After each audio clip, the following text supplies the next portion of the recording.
The next reason that I speculate that we feel the need to let our dogs know that they're wrong is, and I know this is getting probably into our hot button controversial area, and we're going to get a little bit go into this down this rabbit hole for a little bit.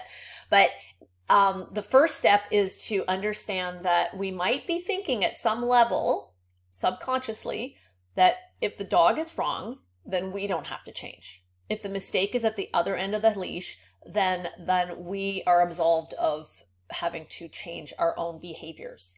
Now, very importantly, this is not about blaming the handler. So I want to really emphasize this. I said that right off the bat.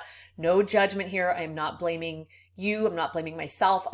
There's no blame here. This is not about blame. This is about understanding and studying and examining what's going on so that we can find out what our next right step forward is. So here's the thing. In the dog sport world in general, the dog world in general, dog sports in particular, and then also especially in the reinforcement-based world, we are very focused on fixing dog skills and behavior. We put all of our energy. All you have to do, I bet you have a huge training library. I have a huge training library. Even if you don't, you just go online and look up dog training. And I will guarantee you that 98% of the things that you come up with are going to be about dog training skills, not handler skills, not handler mechanics, not understanding learning behavior. They're out there, but that's not the vast majority of what we train. A lot of courses will touch on that and then dive into the dog training skills. But here's the thing, 80% at least of performance in dog sports comes from our end of the leash. Now, again, if you're working with instinct sports, then the dog can take a little bit more initiative, but a lot of the sports that the dog is just following our lead. Obedience, rally, freestyle, agility, sports like that are not things that the dog would naturally do in nature. They are 100% dependent on our cues, on communicating with us, on what us explaining to them what is expected of them, what is needed of them next. Other than the props around them, there's very little to tell them what to do until we tell them what to do. And so, despite the fact that we teach them the skills, 80% of the performance comes from our ability to communicate to them what it is that we want. And then they need to just perform it. So we are really driving the bus here. And yet we spend very little time looking at what it is that we are doing and how that is contributing to the results that we're getting. So again, this is not a blame thing. I see this as extremely exciting. This is an opportunity. This is a paradigm shift for many to start to study, oh, maybe my dog isn't performing the way I expect because of a lack of clarity and understanding of what's going on that I can do something about. That's, to me, very empowering. When I just think that my dog doesn't like what they're doing, that my dog doesn't like the sport, that my dog doesn't like working with me, that my dog just isn't smart enough to figure it out, all of those thoughts feel very out of my control. It leaves me feeling hopeless. It leaves me feeling frustrated and discouraged. When I think, hey, maybe there's something that I can do to get better results. Maybe I can improve my mechanics. Maybe my timing needs to change. Maybe there's something unclear about the cueing. Maybe my dog and I both need to work on our physical ability, and that's what's going on. I often see this where dogs, like, they just won't turn in a certain direction, and it's actually a physical limitation. And so you can work on that. We can, there's physiotherapy, there are lots of fitness training, and so on. So all of these, there's so many different aspects that we can dive into and explore and experiment with and play around with when we stay open to the possibility that it's not our dog. And we're going to talk more about this in a couple of minutes. I'm going to go even deeper into this. And I just want to re-emphasize, this is not about blame. This is about curiosity and exploration and play and experimenting and learning and growing. To me, this is the most fun part of training. And we can get a little frustrated at times, but that's okay. That's part of it. And the other really huge important factor here is our ability to learn to read our dog, because we get so focused as humans. This is so normal. This is just human behavior. We are so focused on trying to get people to understand us, right? We're always explaining and telling and so on. And so we're doing that with our dogs. We're explaining, no, do this, weave, sit, go fetch, follow that track. We're trying to tell them things all the time. And our focus is all in our ability to try and explain to the dog. And we miss that communication is two ways. And we need to really understand what our dogs are saying to us. And our dogs speak to us in behavior. And one of the critical things that they tell us is when they understand what we're asking, they do it. When they don't understand what we're asking, they do something unexpected. So this is a really important perspective. If we start to look at our dog's behavior as communication back to us about what it is that they understand, and use that as a conversation instead of as a criticism. It's very common for us to feel like the dog is criticizing us. I've often heard people say, my dog barks at me when I'm wrong. And that creates a combative mindset.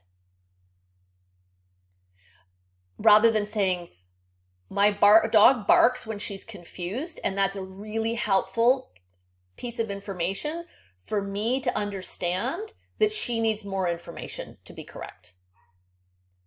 Whenever my dog barks in training, she is telling me she needs something a little bit different from me. And that's so helpful. As opposed to thinking, and that means I suck. And that means she hates working with me. And that means, I will never be good enough, which is where humans, we are negative bias beings. And that is our natural inclination to think that way. So when we can shift out of that, again, I want you to not be the judge, not be the critic, but be the investigative reporter and say, my dog isn't performing what I ask. That must mean that something's missing from this picture, and I have the power to change the picture. This is where I want you to go with your mindset. Okay, and the third piece of this puzzle is our social programming. Now, again, I am speculating here. This is what I'm piecing together from my work, because I Googled, get this, I Googled, why do dogs need to know they're wrong? And I didn't find a single response. All I found, and maybe if I played around, I'm sure there's some articles out there, but everything that came up in my Google feed, in my search, was how to tell them they're wrong. Because the assumption is so deep that we need to tell them that they're wrong, that it's not even questioned. So I'm going to ask you here to question it along with me. Why do they need to know they're wrong? Now, I gave you one reason with the basketball example. Sometimes knowing that you're wrong can help train your nervous system to be right when you know what right looks like, which is not the case most of the time when we are training. So ask yourself, when my dog makes a mistake, why is it so important for her to know she's wrong? Or does it actually matter? Why does this matter so much? Now, here's something really important to understand about our social programming. We live in a culture of no. In the US, they did studies. I don't know how this extrapolates to other cultures. I live in Canada. I certainly can relate to this experience, but I don't know how this extrapolates elsewhere in the world. But it wouldn't surprise me if this is not an uncommon experience for most of us growing up. Studies have found that people are told no at least 18,000 times by the time we're 18 years old. I'm guessing it's way more than that. That's an average of 1,000 times a year or 3 times a day. 3 times a day you're told no. You're wrong. Don't do that. That's a mistake. What are you thinking? So it's built into how we interact with each other. It is part of our cultural interaction, is to be always saying no. Think about raising a 2-year-old. How many times do we say no to a 2-year-old? And our dogs are basically perpetual 2-year-olds. So we're always saying no. This is just, it's so there deeply entrenched that we don't even really realize it. Look at our own educational system. How we were all taught in school is about getting the right answer, or we get punished. Now, long gone are the days of, getting a ruler slapped over our knuckles or the strap, I certainly hope. However, we get punished in other ways. We get punished by having poor grades. We get punished by not getting that prize, that reward. We get punished by not being able to move forward. When we graduate from school, if we have lower grades, that means slower advancement. That means more limited opportunities. That means not being able to go on and get higher education if that's something that you want. That can mean fewer job opportunities. It can mean social stigma. It can mean judgment. Really depends on the individual and their life experience, but we have all of these things that get rolled into our educational experience. And so we've been trained to think this way from a very, very young age. Trained to think that there is a right answer and that it's really urgent that we achieve it because that's the path forward. So then what happens is we're training a dog when we've been trained, deeply steeped in this approach to learning of having that correct answer and then using punishment to get motivated to do the right thing. I don't know about you, but I hated school until I hit university level. It just was always an aversive experience for me. And I know that's not a universal experience, but for me it was and I did very well. I was a smart kid and I did well, but I still found the entire experience constantly stressful. And so I have deep empathy for our dogs in training. And if we think about it, our dogs not getting their behavior correct means for us, no rewards, right? We don't get those ribbons. We don't get that external validation. We don't get those titles. It can mean no progression in our sport or slow progression. Maybe all our friends are moving along more quickly and we're not, and that feels really aversive to us. It can mean fewer social opportunities, right? Maybe we can't go trial because we're not ready and everybody in our social group is off trialing and our dog is not there yet. And that can feel aversive. And when our dogs don't behave in the way that we want them to behave, we can feel judgment. We can be concerned about what other people think. We can worry about being thrown out of our in-group. Even if that doesn't happen, it's still a worry for us. So not getting things right is intrinsically very aversive for us as the human. And so we feel a lot of pressure to make sure that our dogs get things right. When they don't get it right, that actually becomes a threat to our ability to feel safe in the world. Now, I'm not saying that everybody has this experience, but this is a very common experience that I have felt myself and I have coached many, many, many people with. And I'm not saying that this is conscious and intentional. We're not sitting there going, oh, I asked my dog to sit, she didn't sit, therefore I'm not safe in the world. This all happens at a very deep subconscious level. And so we need to become aware of that. Oh, I'm feeling this anxiety about my dog not being right, and this pressure to make sure that she's correct because I have all this social programming. And so maybe with that awareness, I can have a little more space to breathe and realize, because when you think about it for a minute, you can go, oh, wait a second. That's actually not a real concern. There's a very big difference between what our subconscious nervous system does and what we consciously think. And so just sort of tapping into that and going, oh, my feelings. So if you feel pressure, if you feel anxiety about your dog not getting things right, there's probably a lot underneath that maybe has very little to do with your dog and a lot to do with the social programming. This is very, very common. It's rampant. It's very normal.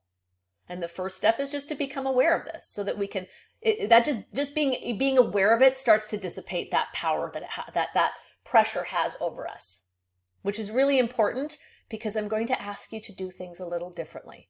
And that once again can leave us feeling threatened because our nervous system, our programming, it's not even our social programming, our biological programming is to want to stay with our group. We are social beings who evolved in, a time where living in a group meant safety and being out of the group meant death. And our nervous systems are the same nervous systems. And so it can feel terrible to do something that's a little bit different from everybody else for this reason. So the first step is just to understand where that's coming from and be like, oh, I'm safe. It's okay. I can do things a little differently. And my dog can make mistakes, and I can still be safe. And just becoming aware, tuning into that, getting comfortable with that is going to really loosen things up and create some space for you to start to play around with this, with what I'm going to share with you next.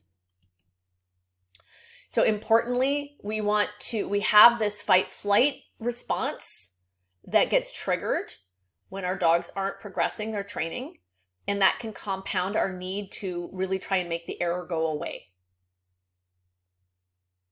And so again, I would like you to just be aware of this, notice when it's happening for you, and just tell yourself, oh, I'm just having a stress response. This is not actually a problem here. Okay? So now what I'm going to do is I'm going to share with you what I would invite you to experiment with instead of what we've just talked about as our approaches for errors. Okay, so in sum, we have this conundrum.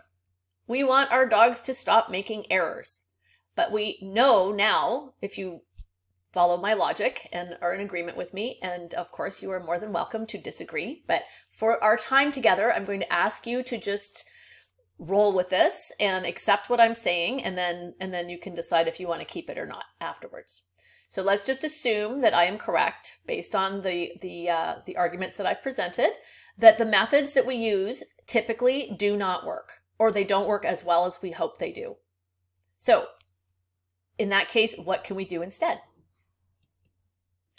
This is what I'm going to suggest. We need to first step is change how we perceive errors. And then second step is change how we respond to them. Okay, let's dig in. First thing I'm going to do is I want to change our definition of what errors means. So if we look at an error as performing a behavior other than what was expected based on the cue or antecedent arrangement. Okay, so that's a pretty standard approach to thinking of what an error is. We ask for a behavior and we get a different behavior than we asked for. Or, well, I was going to say no behavior, but that's still a behavior. The dog just stays frozen, that's still a behavior. Okay, so that is what we can probably all agree on is an error. But let's change our perspective. what if there are no errors?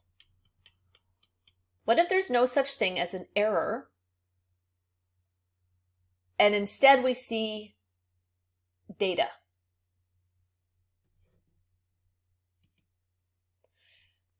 So instead of saying that we have an error and define it, let's just call this data.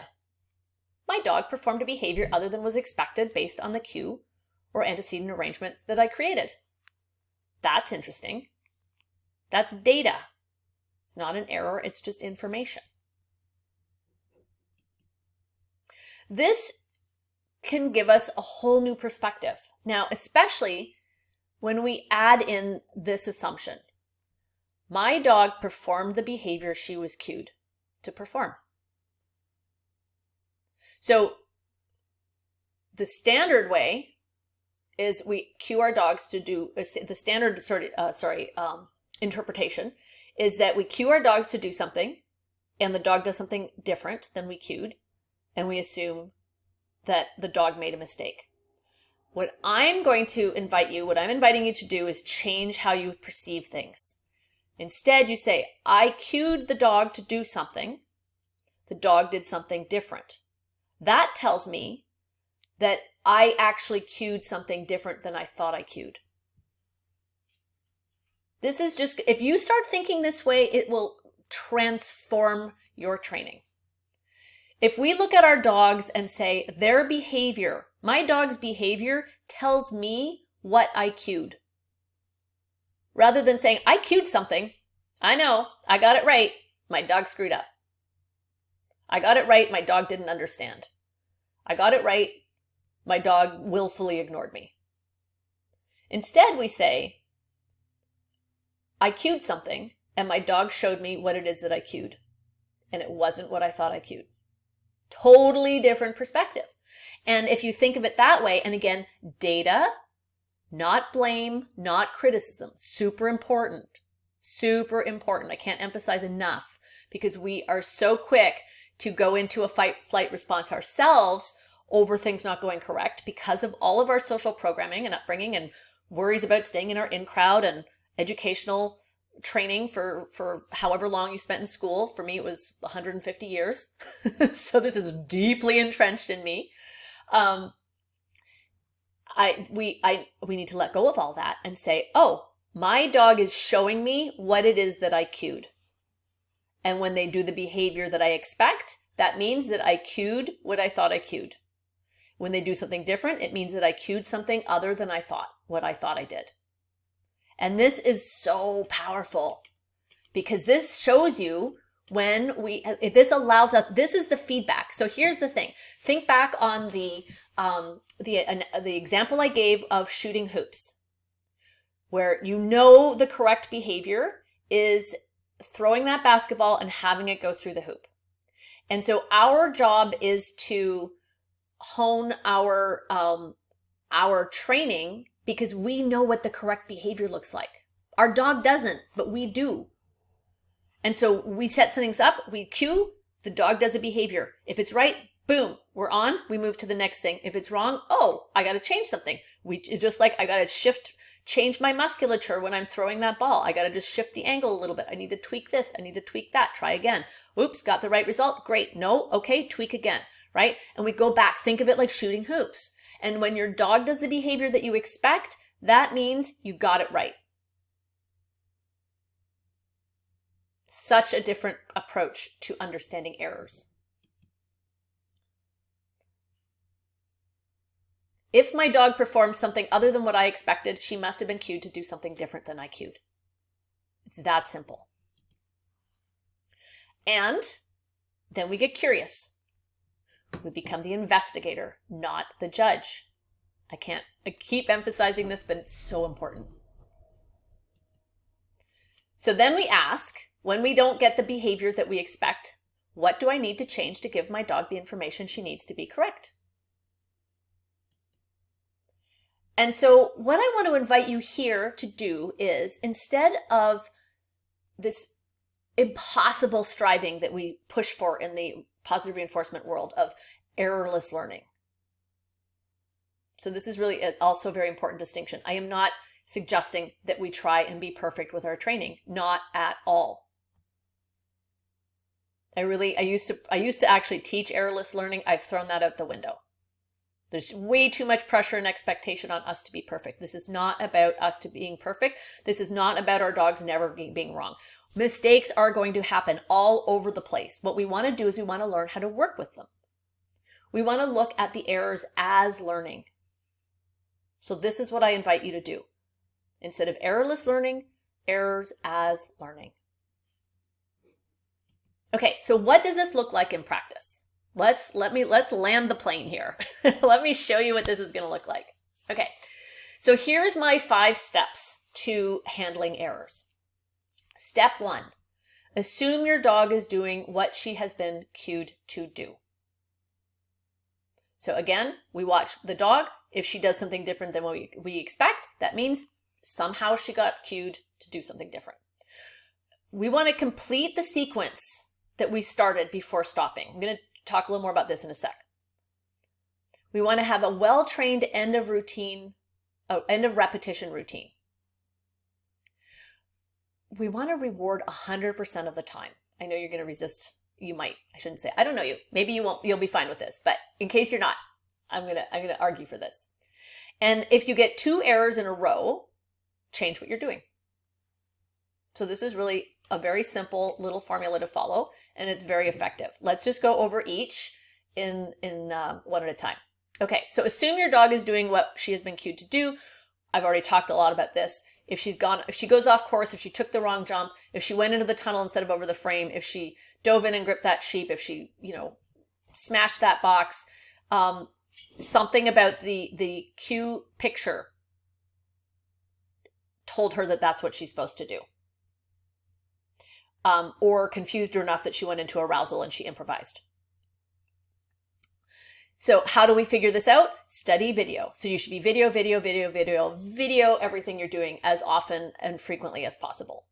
Because then it's so much harder in real time until you've really trained your eye, and even then, to see what's actually going on. We get so caught up in our own stuff. Video can give you a really nice external perspective. And if you still get caught up in it or can't see it, have somebody else study your video. I do this all the time. It's one of my favorite things to do, deep video analysis. And it's amazing what comes up. If you've done this with me, you know what I'm talking about. And then we want to look for our handling, our physical body language, the speed, direction, and energy that we're using, the verbal cue, the props and obstacle proximity, what else is in the environment. All these different things cue our dogs. And so if we're getting a behavior other than what we expect, that means that we have cued our dogs. Something in this picture, this cue picture that I'm just showing you here, it's not just the verbal or the hand signal. Our dogs read all of this at all times. So something needs to change. Step 2, complete your sequences before you stop. As I said earlier, it's really important to keep going forward. So if you have a little sequence, and let's say you have like 4 obstacles in an agility sequence, or you set a track, and it's, I don't know, however long, or whatever. You have your plan and you go through it. If you've had the habit of stopping when things go wrong, I want you to practice getting to the end of your sequence and then learning how to just keep going even when things fall apart. Learn how to fix things on the fly. Keep going, stay in flow, keep your brain sharp, and break that habit of stopping when there's a mistake. Your dog knows that something's wrong. It doesn't help either of you to just stop. Unless you're totally, as I said, discombobulated, or you've lost where you're going and you need to stop for a second and regroup. But that's not going back and trying to fix things. That's just getting grounded and then carrying on. That's part of learning how to keep going even when things fall apart. Next step, I want you to have a well-trained end of rep routine. What this means is you have a way that you end the repetitions that you're training, and you do it the same 100% of the time. So for me, when I'm training, when we're done, I throw a scatter. I always make sure that I have 4 or 5 extra cookies left at the end. When I get down to the end of my little cookie pile, I save the last 4 or 5 for a scatter. So we train and then scatter. We train and then we scatter. And so my dogs just no matter what's going on, whenever we are done, they get a little scatter of treats. And that is just how we end everything that we do. So this way, if things are, not going according to plan, I can finish my repetition, finish my sequence, do my end of routine. And this doesn't have to be a scatter for you. Maybe you play tug, maybe you chase a ball, maybe you do some pattern feeding, maybe you do a little bit of healing and a sit and a cookie. Whatever you do, you want to have a little end of routine. And it doesn't have to be elaborate. Like for me, it's just I throw a small handful of cookies on the ground. And you do that 100% of the time, no matter what is going on. Because remember, your dog is always, we are assuming going forward that our dog is always giving us 100% effort and doing exactly what they believe we want them to do. And then we want to reinforce that. And if things aren't going as planned, we still finish our sequence, we throw our cookies, or we do our little end of routine. And then this trains you to always reinforce and act the exact same way no matter what the dog is doing. And then you can take a little break if you need to change things up and figure out what's going on. If you're not getting the results you want, you've reinforced your dog for her effort and her work. And you could go, okay, let's go take a little break. Let's figure it out. Let's tweak up our cue picture. Let's change some props. Let me practice my handling without you for a minute or two. And then, all right, let's try this again. That's how we make sure that our dog never thinks that they're wrong. The next thing is I want you to reward 100% of the time. Again, we assume that our dog is always doing what we ask them to do. And if they do something differently than we expect, it's because we have inadvertently asked them to do something different. This is huge. This is so important. This is something that I see all of the time in agility. I do because I coach a lot of agility teams, and I do these deep analysis videos that I mentioned. And what happens is I see people who think they've cued one thing, but they've actually cued something else. And we can see it when we do the slow-mo replay. And like I literally do like frame by frame replay, and you can see, oh, you actually did send your dog to the tunnel because look at where your foot was pointed. Even though your voice was saying something different, your arm was pointed in a different way, but your foot was pointed at the tunnel, and that's what your dog is focused on because that's the height that they're looking at, and the dog took the tunnel. And then you told them they were wrong. And what ends up happening is that the dog starts to stop trusting your cues. So we want them to trust our cues. We want them to trust our handling, and we want them to trust their relationship. We want our dogs to trust that whatever they're trying, they will get rewarded for. And yes, they will keep working. And I'm going to show you an example of this as we wrap up. And no, you're not going to ruin your dog. Quite the opposite. Finally, if you get 2 errors in a row, change what you're doing. Because your dog believes, if your dog is doing what she thinks she is supposed to be doing, she is showing you what you're actually cueing. So then, if you're not getting the results you want, if she does the wrong thing twice in a row, you just change the antecedent arrangement. You change the information she has so that you can get a different result, right?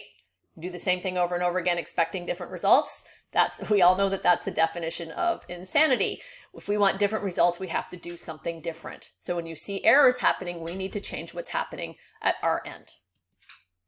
So we want to tweak that cue picture until we get what we're looking for. And we reinforce 100% of the time because our dogs are giving us 100% of their effort. All right, I'm going to wrap up now by showing you an example of this in action. Okay, so here is a short little clip of a training session that I did with my dog Desiree. And the reason I'm showing it, this is just a training video of myself training. So I apologize for the angle. This was not a video I created for teaching purposes. And so, but it just so beautifully illustrates everything that I have just shared with you around my approach to working with errors. So here's what we're doing. So I'll just play and I'll talk along. So Desiree here has been taught, she understands the pattern of going back and forth between 2 bowls and then going around the obstacles that I put in between those bowls. And what I'm trying to do here is get her to go under the chair and back and forth under the chair. And I'm using the props to show her what I want. And a little bit of the luring there. And then I watch what happens. So I've lured her a couple of times. This is what I want. What does she do? Oh, no, she doesn't go back under it. That tells me she doesn't understand. There's 2 errors, so I change something. I move the chair a little closer. I'm changing the antecedent arrangement. Now we're getting some more cookies because I ran out of cookies. Because again, this is a rough and tumble training session. This is not a well curated teaching video, but that's why I want to show it to you, because training is messy. This is me training in the gloriousness of the mess of making mistakes. And I want you to watch how my dog keeps going. Look at, I reinforce her 100% of the time, and she keeps trying. Because she keeps getting reinforced, see, she keeps going back and forth. She's like, is this right? And I'm like, nope, let me try that. And I'm still not getting the behavior. So I'm trying different things. I'm moving stuff around, and she just keeps working. And that's what's important, because there we go. We got 1 correct rep, so that's great. Does she understand? No, she does not. Not going the other direction. She's got it going one way, but not the other. What happens here? She still thinks that her job is to go this way. So I got to keep changing the props. And I keep paying her for every effort, and look at how she still stays in the game. And now she's doing the correct thing. And so she knows that she's correct because of my voice. I'm encouraging her, and she's repeating, and I haven't changed anything either. So that tells her to keep doing what she's doing. And now she's got it right. And so now I'm just expanding moving the bowls a little further apart to keep the behavior going. And she keeps going. So you can see in this clip how Desiree kept working the whole time. She didn't quit because she got paid with every rep. And what I did was I just kept changing the environmental setup until she had the information she needed to be correct. And then once she got it correct, and I didn't let her make the same mistake more than twice in a row without changing something, which tells her, because we practice this all the time, that to keep trying and try something different. Oh, I changed something, and then she responds to that. And then when it's like this little dance that we do back and forth. And then once we get it right, I will do several repetitions in the correct behavior, which then really lets her know, yes, we're bang on. We've done it correctly. And I'll do that 3 or 4 times, and then we are done. And then we have the behavior we're looking for. So to summarize this strategy once again, we want to assume the dog is doing what she has been cued to do. We want to complete sequences before we stop. We have a well-trained end of rep routine, and I actually cut that video off before you saw what I would do, but I would have probably about 10 seconds after I ended the video, I threw a bunch of cookies on the floor and said scatter, and then she knew we were done. And again, and what you saw in the video was at the end of each repetition, she got a cookie in a bowl on both sides of going back and forth. So she always got her cookie at the end of every rep, and then at the end of the training session, I threw a scatter. And if I had not gotten the results that I wanted, I would have performed this exactly the same way and thrown the scatter and stopped and rethought how I set everything up.